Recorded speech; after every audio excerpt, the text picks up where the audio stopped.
Grace and peace to you, family.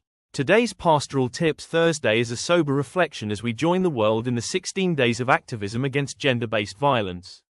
As spiritual leaders, we cannot be silent.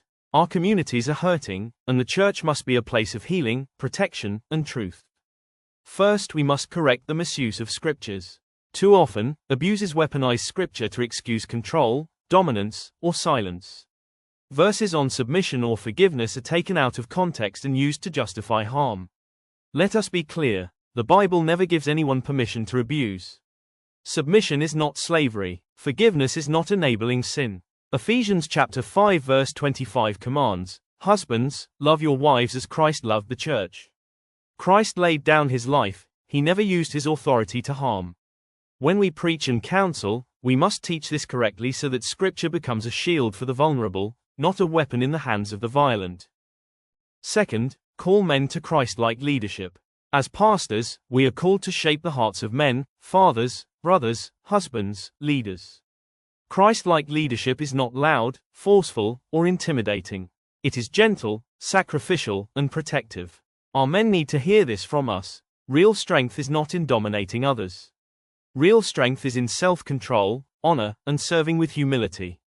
And let us also acknowledge, not all men are perpetrators. Some men, quiet, faithful, committed, are also victims of emotional, psychological, or physical abuse. To you, we say, the church sees you. God cares, and you deserve safety and healing too. Christ calls all of us, men and women, to relationships marked by love, dignity, and mutual respect. Third, pastors must break the silence.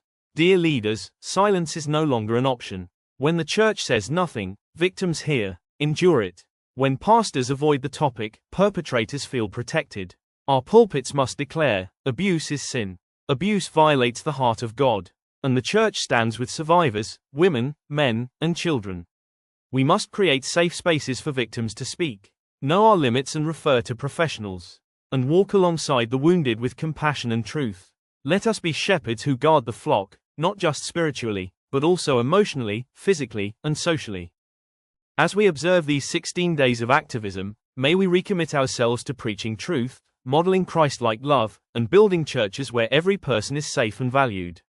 Let each of us be a voice of hope, a defender of the vulnerable, and a light that pushes back darkness. This has been Pastoral Tips Thursday, brought to you by the church's software, empowering your ministry with tools that support communication, care, and connection.